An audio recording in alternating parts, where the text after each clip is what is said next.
መጀመሪያው የእሳት ኃይል የሚባለው የነፋስ ኃይል የሚሰለጥንበት የራሱ የሆነ ቦታ አለው። የውሃ ኃይል ነው፣ ትልቁ ኃይል ነው። አንደኛው የመሬት ኃይል እንግዲህ አጥንቶች፣ ጅማቶች ከነፍስ ጋር የተያያዘ ኃይል አለ። ይሄ ደግሞ ትልቁ ኃይል ነው። ይሄ ነቃሃልዮ ማለት ምንም የሐሳቡ መነሻ ራሱ እንደው ቁርጣሃልዮ የሚባለው ደግሞ ምትወስነው ገሃነም ሊያስፈርድብህ ይችላል እኮ በሐሳብ ብቻ መንግስተ ሰማያትን ሊያስገባ ይችላል ሐሳብ ብቻ።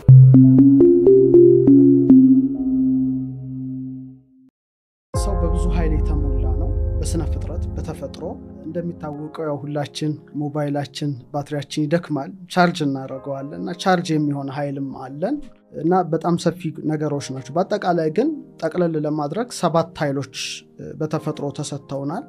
የእሳት ኃይል፣ የውሃ ኃይል፣ የነፋስ ኃይል፣ የመሬት ኃይልና የልብ የቃል የእስትንፋስ በአጠቃላይ 7 ኃይሎች ዝርዝር ጉዳዮች ግን በውስጣቸው አሏቸው።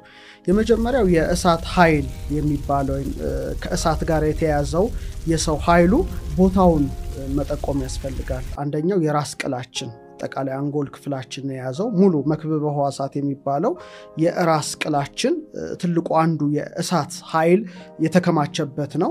እሳት ከሙቀት ጋራ እሳት ከብርሃን ጋር የተያያዘ ነው። ስለዚህ አይናችን በተለይ አይናችን ፒኒየል የሚባለው ግላንዳችን እሱም ራሱ ሞር ከእሳት ጋራ የተያያዘ ኃይል ነው። ሌላው ምግብ መፍጨት ከመፍጨት ጋር ያለው ስርዓት የሚከናወንበት ጨጓራችን ሞር ከማቃጠል ጋር የተስማማ በመሆኑ ይሄ አካባቢ በብዛት የእሳት ኃይል ያለበት ቦታ ነውና የሚሰጠንም ጥቅም አለ። ይሄ የእሳት ኃይል ከፍ ሲልም ዝቅ ሲልም የሚያመጣው ጉዳትም አዎንታዊ አሉታዊ ገጽ እንዳለው የሚሰጠን ኃይል ትጋት ሊሰጠን ይችላል። በጣም እሳት ፍጥነት ጋር የተያያዘ ነው። ተግባር አንድ ነገር አድርገህ ማከናወን መቻል። ሌላው ሰማያዊ ዓላማ እንዲኖር ምክንያቱም ከመላእክ ባህሪ ጋራ የተመሳሰለ ነው እሳት። ሁለተኛው ጠንካራ ላይ ምግብ መፈጨት እንዲኖር ያደርጋል። ለምሳሌ ብዙ ጊዜ የምግብ የመፈጨት ስርዓት አይዳከምምና እሳት ከማቃጠል ጋር ከማድቀቅ ጋር ከመፍጨት ጋር የተያያዘ ግብር ስላለው የምግብ መፈጨት የሰላ አይምሮ የተባ አይምሮ እሳት የላሰ ነው ገሌ ሲባል ሞር ከእውቀት ጋራ። ሌላው ለምሳሌ ከእሳት ጋር የተያያዘ የሚያበራ ቆዳ ማለት ጥሩ እስኪ ላይት የሆነ እስኪ ግሎው የሚያደርግ ጥሩ እንትን ይኖራል። ምክንያቱም እሳት ከማብራት ጋር የተያያዘ ነው።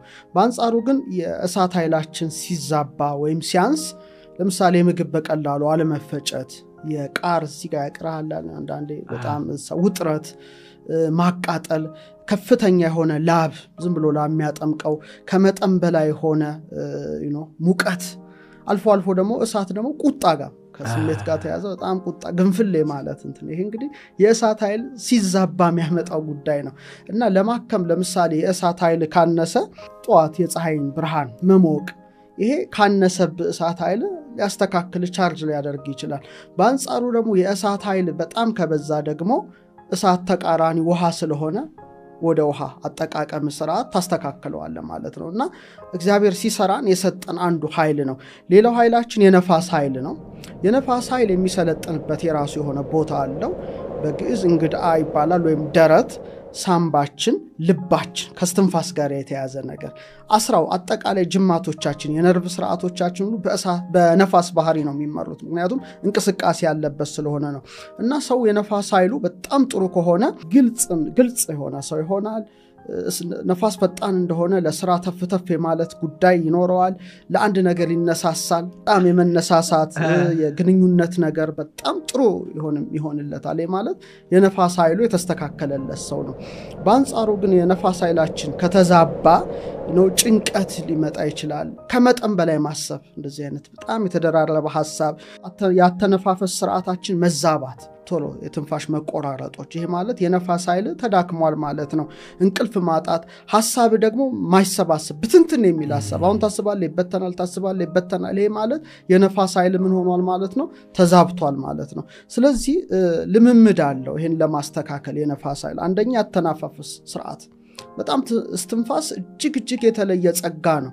ለምሳሌ ሰውን ከምድር አፈር አበጀው በአፍንጫው የሚወጥ እስትንፋስ አለበት ይላል። ይሄ እስትንፋስ ገብቷል። ይሄ መለኮታዊ እስትንፋስ አለንና አተነፋፈሳችንን ማስተካከል ምንችል ከሆነ በጣም የነፋስ ኃይላችን ይስተካከላል። አብዛኛው እንደውም እንደ ሀገር ያልተጠቀም ነው እንደ ህዝብም ያልተጠቀመው ሰው ልቡን የሚጠቀም አለ፣ ቃሉን የሚጠቀም አለ፣ እስትንፋሱን ግን የሚጠቀም በጣም ውሱን ነውና እስትንፋስ ኃይል በጣም ትልቅና ጠቀሜታ ነገር አለው። ምናልባት ይህን ትምህርት ለቀመር ተማሪዎች ነው አስተምረው 1 እና 2 ላይ አይማሩም። ወደ 3ኛው ወደ ኃይል የሚያመዝነው ትምህርት ላይ ሲገቡ እንዴት ነው ምን ተነፍሰው ያ የተቀደሰ እስትንፋስ አፍንጫችን የገባ ሰዎች እንዴት ነው ትንፋሻችን ምን እያሰብን ነው ምን ተነፍሰው? ስናስገባ ምንድነው የምናስገባው? ስንይዝ ምንድነው የምንይዘው? ስናስወጣስ ምንድነው ምናስወጣው? ዝም ብለን እስትንፋስ ምን ምግሰዎች አይደለንም። ምን ተነፍሰው እናውቀዋለን፣ ምን ይዘውን እስትንፋስ እናውቀዋለን፣ ምን ናወጣውን እስትንፋስ እናውቀዋለን። ሁሉም ነገር ከቁጥር ጋር የተያያዘ ነው። ለምሳሌ ኦክሲጅን ተወስዳለ፣ ካርቦን ዳይኦክሳይድ ታወጣለ። ኦክሲጅን ፕሮቶኑ 8 ነው፣ ኤሌክትሮኑ 8 ነው፣ ኒውትሮኑ 8 ነው። 8 ነው። ካርቦን ዳይኦክሳይድ ደግሞ ፕሮቶኑ፣ ኤሌክትሮኑ፣ ኒውትሮኑ 6 ነው። 8 እናስገባለን፣ 6 እናወጣለን። ሶስት ትንፋሱን ካስተካከለ ይሄ ነገር ይቆማል። ሌላው በክፍት ቦታ ማሳለፍ መቻል። ይሄ ነፋስ ኃይል ከተዳከመ ማለት ነው። ሌላው ደግሞ ዝምታ፣ ጸጥ ማለት። ይሄ ራሱ አንድ ትልቁ የነፋስ ኃይል ሲዛባ የምታስተካከልበት ነው። የነፋስ ኃይል ደግሞ በጣም ከጨመረ ወደ መሬት ነው የምትጠጋው። ለምሳሌ በጣም ይንቀለቀል ሰው ካለ በጣም ህፃንም ሊሆን ይችላል፣ ሬስትለስ ይሆኑ አሉ አይደል? ይሄ ማለት የነፋስ ኃይላቸው በጣም ከፍተኛ ነው። ምንም ወዲያ ወዲ ከመሬት ጋር ታገናኛቸዋለ። ዛፍ እንዲተክሉ፣ አፈር እንዲነኩ፣ አትክልት እንዲተክሉ ታደርጋቸዋለ። ያን ጊዜ በትክክል የነፋስ ኃይላቸው ይስተካከላል። ስለዚህ ሲጨምርም ምትቀንስበት፣ ሲቀንስም ምትጨምርበት አለ ማለት ነው። ሌላው የውሃ ኃይል ነው። ትልቁ ኃይል ነው። አንደኛው ሞር ደማችን፣ እንባችን፣ ሞር ደግሞ ሆድቃችን ላይ በፊደል መ ነው የምንወክለው። እሱ ሰፊ ትምህርት አለው። ሆድቃ ላይ ነው። ኩላሊት አካባቢ ነው። የመራቢያ ስርዓት አካባቢ ላይ ሞር ከውሃ ከፈሳሽ ጋር የተያዘ ጉዳይ ያለውና የሚሰጥ ጉልበት ምንድነው? ውስጣዊ ስሜት፣ ቀልብ።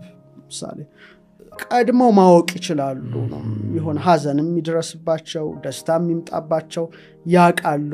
በጣም ከፍ ያለ ነው የውስጣዊ ስሜታቸው ኩላሊት አካባቢ። ለምሳሌ እናቶች ሞር ልጃቸው ሲታመምባቸው፣ አደጋ ሲደርስባቸው ቀድሞ ያቃሉ። ሆዴም ባርባራ ነው የመረበሽ ስሜት ይመጣል እዚህ ሆድቃ ላይ። ይሄ እንግዲህ የውሃ ባህሪ በጣም ከፍ ያለ ሲሆን ውስጣዊ ስሜት ነው። ጠንካራ የበሽታ መከላከል አቅም ይጨምራል። ልክ እንደ ውሃ ደግሞ የቆዳ ልስላሴ፣ ለስላሳ ቆዳ ሊኖር ይችላል። በአንጻሩ ደግሞ ይሄ ነገር ቢገለበጥና የውሃ ኃይል ካነሰ ስሜት ይለዋወጣል። ድባቴ ውስጥ ገባለ፣ መጨናነቅ ይመጣል፣ ፍርሃት ይመጣል። ይሄ እንግዲህ ከውሃ ማዕበሉ ነው። የተረጋጋ ውሃ አለ፣ ማዕበሉ ውሃ አለ፣ ስቶርም ያለው ነገር አለና ያ ነገር ገለባበጥባል። ስለዚህ ይሄን ሚዛንህን ለመጠበቅ አንደኛ ንጹህ የተባረከ ውሃ መጠጣት። ይሄ ውሃ አለ አይደል? ጸሎት አድርገ ፍትለዋለ፣ ትንፋስ ነው የምታስገባበት ነው። ለምሳሌ እሳት አለ አይደል? እሳትን ለማቀጣጠል ነፋስ ነው አይደል? ማራገቢያ እና እሳቱ እንደሚንቦገቦግ በተመሳሳይ መልኩ ጸሎት አድርገ ብለው ውሃውን ስትጠጣው ወዲያው ማስተካከል አቅም አለው። ሁለተኛ ደግሞ የምንጭ ውሃ መጠጣት፣ ላስቲክ የታሸገውን ሳይሆን በማዕድን የበለጸገ ውሃን ስትጠጣ ይሄ የተዳከመው የውሃ ኃይል እየተስተካከለ ይመጣል። መጠመቅም ሊሆን ይችላል፣ መታጠብ ሊሆን ይችላል ወዘተርፈ። ይሄ ከውሃ ጋር ደግሞ ውሃ በጣም ካየለ ደግሞ ወደ እሳት መጠጋትና ማስተካከል የራስ ስራ ሊሆን ይችላል። የመጨረሻው የመሬት ኃይል ነው። የመሬት ኃይል እንግዲህ አጥንቶች፣ ጅማቶች፣ ጠጉር፣ ጥፍር ባጠቃላይ ይሄን ሁሉ አካላዊ ክብደትህን የያዘ ኃይል ነው እና ጉልበቱ መረጋጋት ነው፣ ጽናት ነው። ጠንካራ ትሆናለ። ጠንካራ አጥንት ይኖርሃል። ቋሚ ጉልበት፣ ይሄ ማይባክን ጉልበት አለ፣ የሚቀጥል ጉልበት ይኖርሃል። በዛው ልክ ትግስተኛ ነህ። እኔ አሁን የመሬት ኃይል ያለኝ ይመስለኛል። ብዙ እንትን አይልም፣ አይሞቅህም፣ አይበርም፣ እንትን ይሆናል። እዚህ ጋር ስትደርስ መሬት እንትን ነው። ግን ኃይሉ ደግሞ ሲዛባ የመንፈስ ጭንቀት ይመጣል፣ ድባቴ ይመጣል። የሆነ በቃ ቤት ቆልፈ ቁጭ ማለት ነገር ሊመጣ ይችላል። ከሰው ጋር ግንኙነት ማቆም። ስለዚህ ወደ ነፋስ ደግሞ ተጠግተ ይሄን ሚዛን ታስተካክለዋለህ ማለት ነው። ደግሞ የመሬት ኃይል ካነሰ ሞር ይሄ ደግሞ በባዶ እግር አፈር ላይ ምናምን ሳር ላይ ትንሽ ከተንሸራሸር ከአንድ 20 ደቂቃ ይህ ቀኑን ሙሉ አስበው ኤክሰስ ፕሩቶን፣ ይሄ ዋይፋዩ፣ ስልኩ፣ ሜኑ ብዙ አተሞች ነው ተከማች ነው 27 ዜሮ የሚጠጉ አተሞች ነው ኦክቲሊየንስ አተምስ እና ነምበር ኦፍ ፕሮቶን እና ኤሌክትሮን ሚዛን ሲሆን ነው ጤነኛ ሰው የምትሆነው አሁን ግን ችግሩ ይሄ ዋይፋዩ ምናምኑ ይሄ የምንቀረጽበት አጠቃላይ የሚለቀው ከባድ የሆነ ፕሮቶን ነው ያ ፕሮቶን ሲገባ ድባቴ በቃ መሰልቸት ማለት ነገር ይመጣል ስለዚህ ደግሞ እግዚአብሔር መሬትን ሲፈጥራት ፍሪ ኤሌክትሮን ያደረገላትና በባዶ ግር ትንሽ ስትንቀሳቀስበት ምን ይሆናል ግራውንዲንግ ያደርግና ኩል ተመጣጥኖ የገባው ፕሮቶን ወደ ታች ሰርጎ ባላንስ ሆነ ማለት ኢቭን ባትነካ ዛፍ እንደዚህ መንካቶች ምንም ሳትልጀስ እንደዚህ ብትነካው እነዚህ ነገሮች ምንድነው ካሶዳንተ ካንተ ወደሱ መሄድ አለ ነው ያ ጊዜ ይስተካከላል ማለት ነው ይሄን የመሳሰለ ነገር ማድረግ ፍሬያቸው መሬት ውስጥ ያሉ ምግቦችን መመገብ ፍሬያቸው ታች የሆነ ግንዱ ላይ ምናምኑ ላይ ሳይሆን ታች የሆኑ ነገሮች እነዚህ ለጣ የመሬት ኃይል ከፍተኛና ጥሩ ሊሆን ይችላል ሌላው እንግዲህ ከነፍስ ጋር የተያዘ ኃይል አለ ይሄ ደግሞ ትልቁ ኃይል ነው ይሄ ኃይለ ዘር የሚባለው ቅድሙን አይተናል የሳት የውሃ ነፋስ የመሬት የነፍስ ግን ትንሽ ከፍ ያለ ኃይል ነው ከልብ የሚወለድ የቃል ኃይል አለ የስትንፋስ ኃይል አለ የልብ ኃይል ማለት የማሰብ ኃይል በሁለት መልኩ ነው የሚመራው አንደኛው ነቃሃልዮ ማለት ምንም የሐሳቡ መነሻ ራሱ ልክ እንደ ክብሪት የሚጫር ኃይል ነው ከዛ ደግሞ ቁርጣሃልዮ የሚባለው ደግሞ ምትወስነው ማሰብ ብቻ ለምሳሌ ሰው እኮ ምንም ነገር ሳይናገር በማሰብ ብቻ ኃጢያት ይሰራል ገሃነም ብሎ ያስፈርድብህ ይችላል እኮ ሐሳብ ብቻ መንግስተ ሰማያትም ሊያስገባ ይችላል ሐሳብ ብቻ ስለዚህ በማሰብ ብቻ አካባቢዬን ሰላሙን ላሳጣው ይችላልው በማሰብ ብቻ በጥሩ ሐሳብ